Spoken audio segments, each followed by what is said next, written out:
What's up in War Eagle War Report family? It's your guy, Ike Jones. We are here. It is Monday, and we're talking about assistant coach Wes Flanagan leaving Auburn to head over to Ole Miss, which begs the question, is Ole Miss still broken ugly? Spoiler alert. Yep.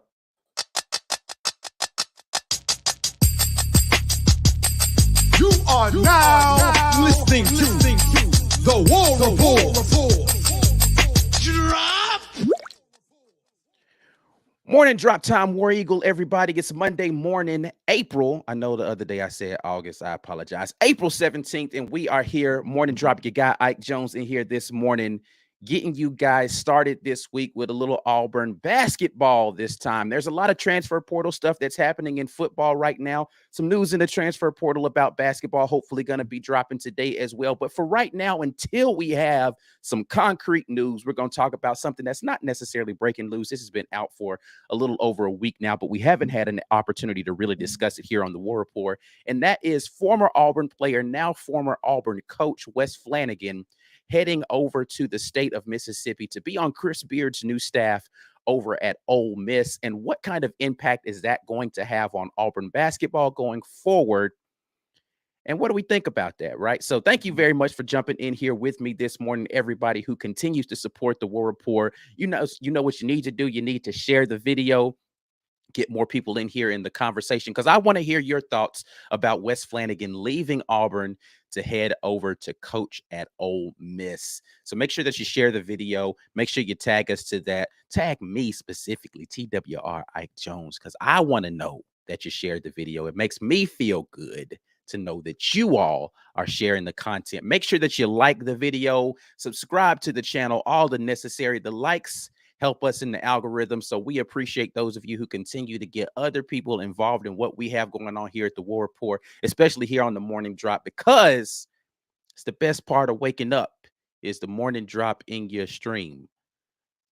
That sounded stupid. All right, whatever, man. We're going to get into the conversation. No, Wes Flanagan is out of here, man. And how does that impact Auburn basketball? First and foremost, definitely thankful for the time that Wes Flanagan was here. A great assistant coach, great recruiter, able to bring a lot of positivity to the locker room as well as great guard play. You know, he was a great guard at Auburn and did a great job with coaching the guards here at Auburn while he was here. Only had an opportunity to head coach in one interim spot there, got a W in his only interim spot. So great job by Wes Flanagan of being a really good Auburn Tiger. However, he's moving on. He did coach previously, and I'm pretty sure you guys know this by now, on the staff with Chris Beard at one of his previous coaching stops. I think it was Arkansas Pine Bluff or something I don't know. I had to go look it up. I'm not looking at it right now. I probably should have had that looked up. But anyway, but yeah, so he did coach with him previously at a previous stop. And so this is a return to some familiarity for him. But what does that mean for Auburn program going forward without Wes Flanagan? I think is the big question that Auburn fans have. A popular choice for a lot of fans is to see KT Harrell come back and be coach. He is currently on the staff at FAU, who made, or actually, no, he's San Diego State, excuse me, that made a big run. Oh man, I'm just messing up all kind of stuff. Which it is, he's on staff for the team that made a big run in the finals this season. Let me make sure I'm getting this right. Where's KT right now? He is currently on staff. Somebody's going to be in the chat and get it before I do. It is FAU, Florida Atlantic. All right, great. So now Florida Atlantic is where he is right now. Thank you so much, Michael Carlisle, because your guy is apparently still half asleep this morning, messing up stuff. But yes, we want to have KT in here. A lot of Auburn fans have been clamoring for him to leave Florida Atlantic and come back to Auburn. It's a possibility. I mean, he has some great ties here at Auburn. I think it would be an upgrade for him in position. So, you know, I think he's a GA over there right now. So would love to see him come back and be here.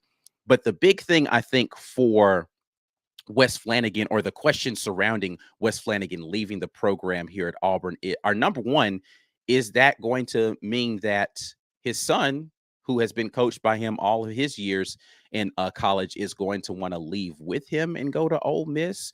Or does that make it more likely for Allen to declare and go pro, or is it a situation where Alan Flanagan doesn't want to be coached by his dad for his last year and he wants to stay here at Auburn because maybe they want to try to separate themselves from one another at some point in time? I don't know the answer to that. What I do know is that if you saw on social media last week, I posted a graphic showing the players that Auburn basketball placed on their website, right? And then initially with next year's roster, Alan Flanagan was not on that roster. And then later on that day, he appeared back there as a graduate student for the team. So it's interesting that he wasn't there initially. I don't know.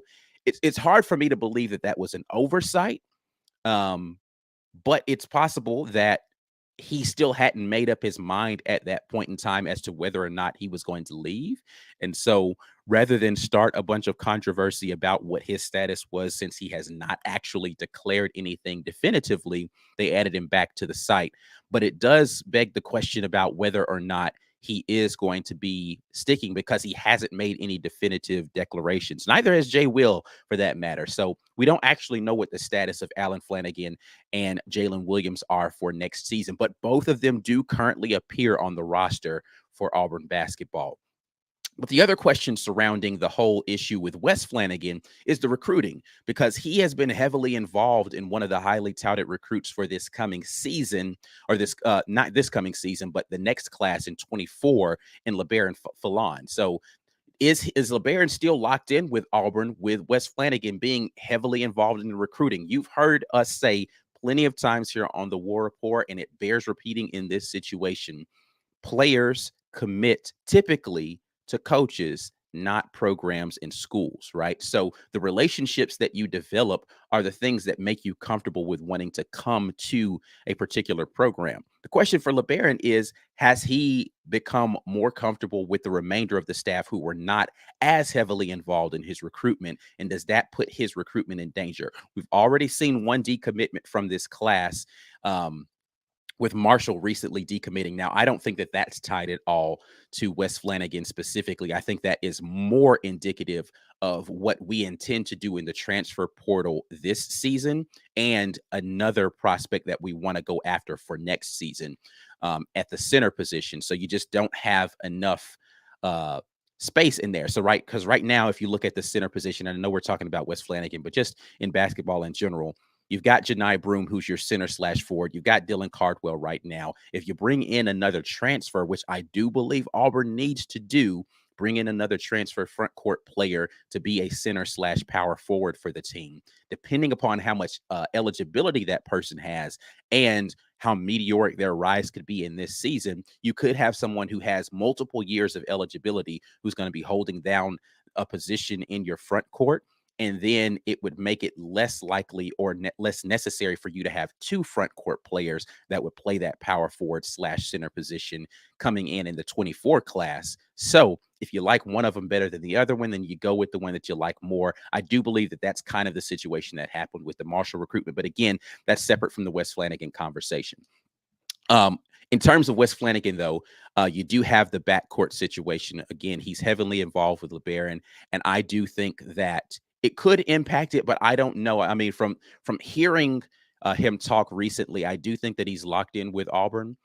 So I don't anticipate that flip. But what happens in those scenarios? It's a long season, right? There's a long time between now and when he has to actually sign. You don't see a lot of decommitments happening with players, but usually it's going to happen in instances where there's either a mutual agreement by both player and program that, hey, we're going in a different direction with what we want to do with the recruitment, which I do believe that's the case with Marshall, or it can be a situation where there's a coaching change. And so you see that decommitment happen because the player was locked in with a particular coach. Typically happens more often with head coaching changes than it does with assistant coaching changes. But with this assistant coach being so heavily tied to the recruitment, it is something that people have to wonder about as to whether or not that recruitment is going to be solid. I hope that it is. Again, with hearing comments from him recently since the announcement of the change, which has not been formally put on paper, by the way, right? Like there has nothing has come out from Ole Miss definitively saying that he signed the contract, but it has been reported and was reported pretty early on that this is pretty much a done deal at this point in time. He is going to be going over to Ole Miss. So I felt comfortable talking about it here on the program. So I do want to know what your thoughts are on Wes Flanigan and the future direction of the Auburn basketball coaching staff and its possible impact on the recruitment that Wes Flanigan had going on with some people in the 24 class. So gonna get here to your comments in just a minute, but as always here on the Morning Drop, we definitely want to thank the sponsor of the Morning Drop, which is the Rogue Shop. You guys make sure you head over there, rogueshop.com, using code REPORT to get a 10% discount on your purchase. Make sure you head over there to America's #1 online dispensary and let them know that the War Report sent you. But we are going to get over here into the comment section, see what you all are talking about here, and see what you think about Wes Flanigan moving on. We'll get the conversation jumped off with Leanne, who says, so is Allen staying? He's listed as a grad student on the new updated roster. Just talked about this. Not sure. He hasn't said definitively. And here's one of the things that I've always said about these players that are in flux. There's a really easy way for people to stop talking about what your potential status is, and that is to actually say. Say what your plans are. And he has not said definitively, which makes me feel like he's still weighing options out there about what he wants to do. Do remember that last year he flirted with going pro, right? He went out there and he did some pro camps and he tried to see maybe if it was something that he wanted to do and decided to come back for his senior season. I do think he's testing the waters on that same thing again. The question here is whether or not there are three options on the table for Allen Flanigan. Is it return to Auburn for a grad year, transfer somewhere else, likely Ole Miss for that graduate year, or go pro? I don't know if there are three options or just two on the table, and which of those two it would be. It could be pro or Ole Miss. Right now, with him being back on the roster, I do think that Auburn is still in that decision process, but don't know definitively. Michael Carlisle jumps in here and says, hate to see Wes leave. Great recruiter. Have to agree. As much as Auburn fans have felt disappointed by the play of the backcourt under the in the Wendell Green years, which I don't fall into that same category of people who feel like Wendell Green was not a good point guard for Auburn. I do think that Wes Flanigan has done a great job of having a run of really solid backcourt play here for Auburn University. And we're on the precipice of that again here with Aiden Holloway coming in, with Denver Jones transferring in. Did not get Quincy Oliveri just recently. He did commit to Xavier. Maybe we'll talk about that at another time. Don't like to really talk about people who we didn't get, but the impact of not doing that, I think, compounded with what happened with Denver Jones, means that Auburn's going to be going in the direction, I think, of more front court players with the remainder of their transfers. Yet to be seen on that. But at any rate, Wes Flanigan's done a good job of making sure that we've had a solid backcourt in all 5 years that we're here. Let's see here. What else do we got? P-Pass jumps in and says, I'm happy for him. He will be a head coach within 3 years. Beard will leave. Does not think Chris Beard is going to stay at Ole Miss. And this goes back to what I teased at the beginning. Ole Miss broken ugly. I don't know that they're going to be able to keep a guy like Chris Beard, who is, despite the off the court things that have happened with him, he's a good basketball coach. I think that a program like Ole Miss, I don't know how long they're going to be able to keep him there. I mean, hey, listen, I can be wrong about that. Maybe they'll pony up a bunch of money like they did with the football program just to keep the coach there and put themselves at some sort of deficit, but we'll see. Haley says it's Monday. It definitely is Monday. I could not for some reason think Florida Atlantic when I was trying to get that out, but hey, listen, it is what it is. We are here. I'm still in a good mood on a Monday, but anyway, let's keep it going. We'll talk football another time. I see some football comments in here. Leanne agrees that thinks we are going after another center, talking about Marshall and his decommitment. Michael Carla agrees with me, needs to bring KT home. Absolutely think that is something that we need to do. Michael says, I need to call the Rogue Shop to pep me up. I don't know if they have anything for pep. at the Rogue Shop, in the energy stuff over there. Maybe I need to check that out. But we will see. Dana Jones said Denver is from FIU, isn't he? That is correct. So, but just point of clarification, KT is with FAU, Florida Atlantic. Denver did transfer in from Florida International, FIU. So not the same school. So there was no connection there, and no formal connection between coach and player in that instance. So same state, different program. So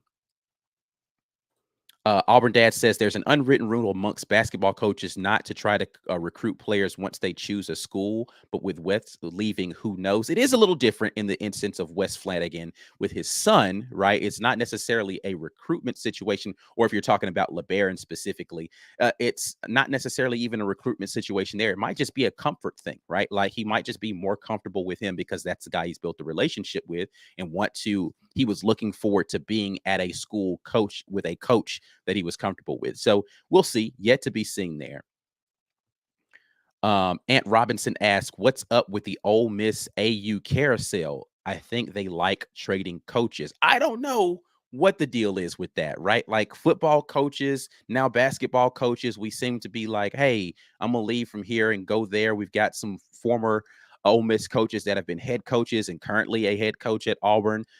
Some of the staff came over with him, former Ole Miss coaches, and then conversely, we've got some of our guys that are over there. I don't really know. I think it's more about just the landscape being comfortable with those things and wanting to stay within conference because you're kind of comfortable with that. But it does seem to be a connection there. Todd asked, who would be my top three replacement coaches? I don't know that I have a top three. I think I'm super on. No, I'm super on board with KT.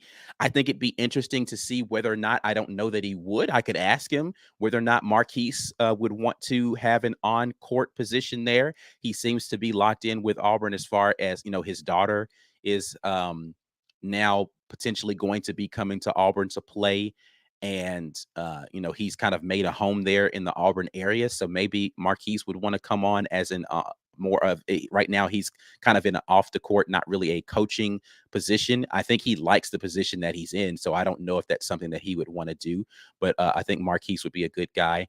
And I don't know who another one would be. I think it needs to be somebody who is good with shooting and guard play. Now, this is going to be semi-controversial to say, but do you go back and kick the tires on Person again, even though because it's a different age, right? Like now NIL is a different whole situation. Do you go and do that? I think Auburn fans would riot if they brought Chuck Person back. But do you kick the tires in that direction as well and bring him back as an assistant coach? I don't know if that's even a possibility, and that might be a little too controversial a move. But I think KT makes a lot of sense.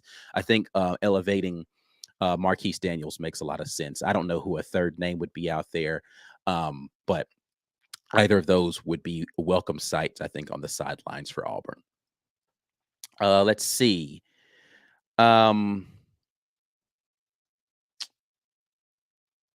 P-Pass jumps back in and says, my general concern is Auburn was ahead of the curve in recruiting, and it appears they have dropped a small notch from number 7 in the country to 12 to 15. So here's the thing. I do think that we still will sign another big man in this class. I know that they're going after one, and hopefully we get a commitment from him pretty soon. But it is concerning only if it just depends on what we do in the transfer portal. So again, when we look at the transfer portal stuff, a lot of it has to do with, number one, what are the pro prospects of the transfer that are coming in and whether or not this is going to be a 1-year kind of loaner deal like it was with a Walker Kessler, right? Or is it going to be a guy that's going to be a 2, maybe 3-year guy like Janai, right? I think that Janai Broom has the potential to go pro, but this last year, I don't think was a showing that made him look like a pro prospect between the injuries and some of the moments where he didn't have his best games in some of the big games. Janai coming back for a second year is good, but he had 3 years of eligibility coming in, right? So the question is, do you bring in a guy as a 1-year eligibility guy like when I think a lot of people thought Zep Jasper was going to be him coming in as a senior, and then he came back for a graduate year unexpectedly. But do you bring in a guy who you expect to just be like a 1 year guy who is going to bring some stability and a little bit more on the court prowess? Or do you go and get a younger player with multiple years of eligibility, pro prospect, but still has some development that needs to happen? If you go with the younger player, it's a roll of the dice because they could have a really great season and then jump and go pro. But it's someone who you expect to be on your roster a couple of years, which changes what your recruiting dynamic is going to be just because of your roster availability and roster management that's going to be happening around that whole situation. So, jumping back to the question about next year and the 24 class and the change of what that looks like, I think it kind of depends on who we sign in the transfer portal right now, whether or not the necessity is going to be there to go and get another power forward slash center in the signing class for 24, and where the availability of that roster space is going to be. Not as concerned, but pending what we do here in the next couple of days will determine how much more concern there needs to be in that regard, because I do think we need to upgrade the front court for Auburn to add more depth, because you're definitely losing Jalen Williams after this year if he comes back. And you're likely going to be losing Dylan Cardwell. And you do have the potential for Janai Broome to want to go pro as well, right? So you could lose 3 of your entirety of your front court after this season. And we don't know for sure if one of those guys is definitely coming back this year. So you need some help in that front court. Let's see here. What else do we have here?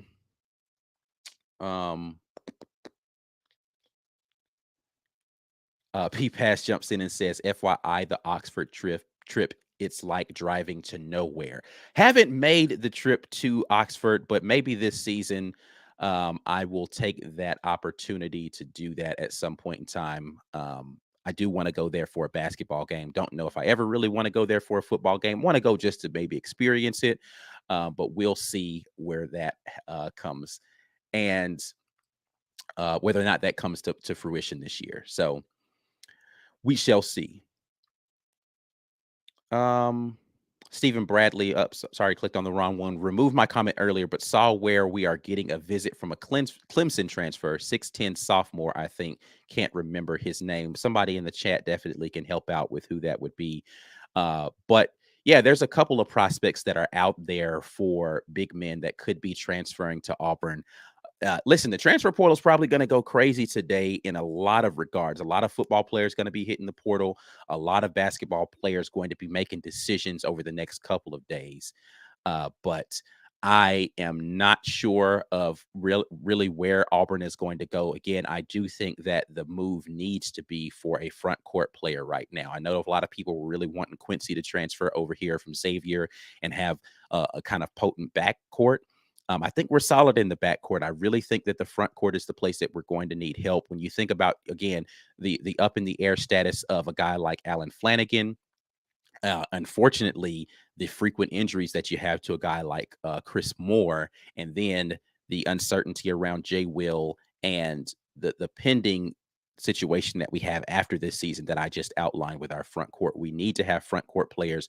We've already lost Johan Traor, who, whether people think that he was going to be a bust or not, was a solid contributor, or potentially solid contributor, with development going into the next season. Good size, good athleticism, ability to stretch the floor. So you need another person in your front court, or you're going to have problems if it comes to foul situations. We still need some rim protection, and you're going to need to make sure that you've got depth so that you can weather any injuries or foul situations that you have coming into the season. So we need to get another big body. And so, the decommitment from Marshall, though it hurts in that regard, it doesn't really impact this season. And this season is really what Coach Pearl and company have to be focused on, and figuring out how to round out the roster with more big bodies that are going to help you to be able to complete a physical defense that you want to be able to have, and a little bit more rim protection throughout the game. Marlon says, if you go into Oxford for a football game, you ain't missing nothing. Listen, I can't be missing too much, because Ole Miss fans don't even want to go to Oxford to actually go to games. So we'll see. Habersham Jim says, how are we looking to replace the 7 foot, 300-pound kid with another big player? So that's what we're talking about, whether or not we're going to be replacing Marshall in the class. Well, I'm hoping that we do have another center. I know we have our eyes on a couple of centers in the 24 class. And so hopefully we will be able to get somebody in to replace him. Michael Carlisle disagrees and says, go see the Grove Ike, worth the trip. The Grove worth the trip? Is the stadium worth the trip is the question, right? I mean, listen, I know that the tailgating down there at Ole Miss is supposed to be epic. I'm not a big tailgater, so I don't know how much I'd get out of that whole situation, but I do want to kind of go listen, I want to go to be able to say I did it, right? But I don't know if it's a place that I want to go back to, but can't know if you want to go back until you actually go for the first time. Doug Dozier says Bruce needs to hire a defensive-minded assistant. His philosophy is not working. Don't know that I agree with the second half of that. I do agree with the first half that we probably need to figure out how to do some better defensive things. I think more specifically about rim protection, because a lot of what Coach Pearl wants to do philosophically on defense is trying to funnel people into a shot blocker and then alter/block shots in the lane so that we can keep playing the passing lanes out front and being intense with the way that we guard out front to drive guys off the 3-point line, because it is a 3-point league, right? And so you want to make sure that you are forcing people to shoot more twos so that they can't just blow you out from the 3-point line, or at least contest heavily from the 3-point line, which I think is a great defensive philosophy. But that philosophy only works if you're able to alter shots in the mid-range. And I do think that we need to get a little bit more size from the guard play to be able to contest a little bit better out front, and then allow yourself to be able to be better in defensive position against mid-range shots. But driving people to the basket or funneling people to a basket to a shot blocker is something that we missed last season. So not going to agree with the totality of that statement, but do definitely agree that a defensive coach is something that we might want to look into. But I think the bigger problem for us has been our ability to generate shots, not philosophically what we're doing on the defensive side of the ball. But definitely want to hear more of your thoughts on this entire thing. But I'm going to get out of here and maybe reset my brain for the day so I can start to do some more prolific things. I do have a lot of great film coming for you guys, so make sure that you lock in with us. But before you get out of here, definitely want to shout out again the Rogue Shop. Head over to rogueshop.com, use code RAPPORT to let them know that you guys at the War Report sent you. I'm out of here, man. War Eagle to you guys once again. Make sure you like the video before you get out of here. Subscribe to the channel. We will be back at you with another drop tomorrow. Until then, and as always, War Eagle, peace.